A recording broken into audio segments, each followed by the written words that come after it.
वालेकुम दोस्तों, कैसे हो? ठीक हो? उम्मीद करना तो खैर खैरियत ना सो अल्लाह के फजल करम नाल ठीक हो सो। और तो सके तो मेरे चैनल अहमद दनान ऑफिशियल और मैं हाँ थोड़ा अपना दनान। और मेरे चैनल जो दोस्त नवे हैं प्लीज़ सब्सक्राइब ज़रूर कर दिया सन। और आज का व्लॉग करने शुरू सुबह अज फर्श पाना या दुकान का। तो मेरा मुंशी सुबह नाल ही ठाटे काम ही करता पाया तो नाल जेड़ा अज मेरा मुंशी काम कर रहा अपना हिस्से का काम कर रहा। अज फर्श पाना इस दुकान का पलस्तर वगैरह करना नाल स्टोर नूं ते ओ अज सफाई सफूई कर रहा नाल हुण काम शुरू कर दिया सी। और मैं जांदा पिया जी सीमेंट लैन।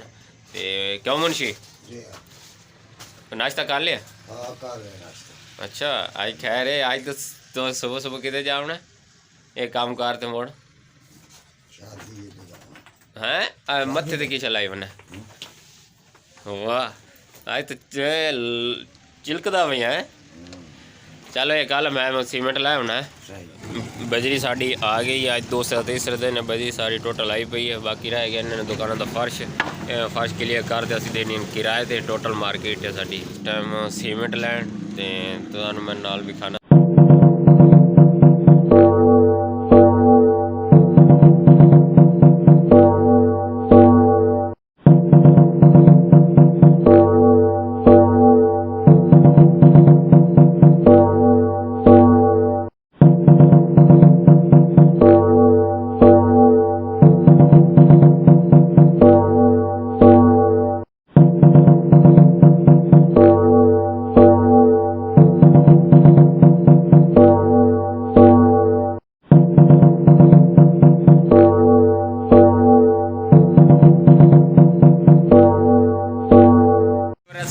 सीमेंट लैन से ले लिया हूँ चलने वापस एक दुकान का क्लियर करा ते फिर अगर दूसरी दुकान का शुरू करा।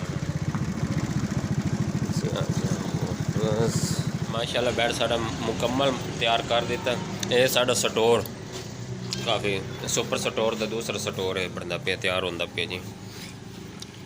मुंशी लगा खड़ा सुबह नाल का ही काम ते मिसाला बना रहा हूँ। की करनी बोरे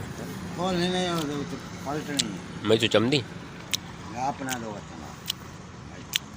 चल मैं बोरी खोलने का तरीका कैंची ले ला।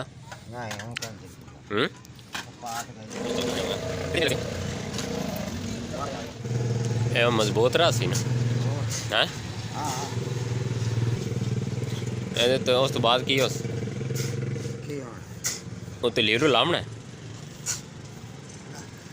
साला मुकम्मल मुंशी तैयार की खड़ा था हूँ इन पाने इस बना रहे हैं पिज़्ज़ा पॉइंट किस तरीके अलग से पिज़्ज़ा पॉइंट इतने बना दे जब ये सारा था। हाँ मुंशी मोटर चला दे उमान चन खलता सदेंदा खलता उमान चन खलता सदेंदा। और पानी गया एक बेड़ी लइए इतिहात एक बेड़ी सट दें एक बेड़ी लाया नहीं इतिहात बेड़ी खिलार दें।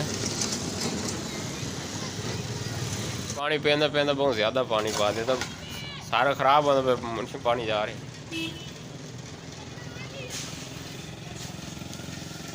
बस जड़ा ना ही होना मुंशी वो कम हो गया वेख लें।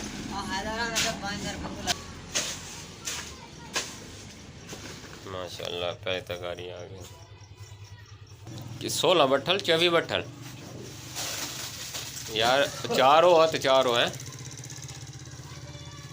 फर्श मुकम्मल हो गया मुंशी काम में लगा हुआ है सारा करते हूँ इस तैयारी करते शादी ते जाना जी को फर्श हमारा मुकम्मल हो गया। और मैं जा रहा हूँ नहाने और मुंशी जा रहा है शादी पर। बस यही रहता छोटा थोड़ा सा ये करके। और हमारे नेक्स्ट व्लॉग के लिए हमें दी इजाज़त और नेक्स्ट व्लॉग में हाज़िर होंगे इंशाअल्लाह।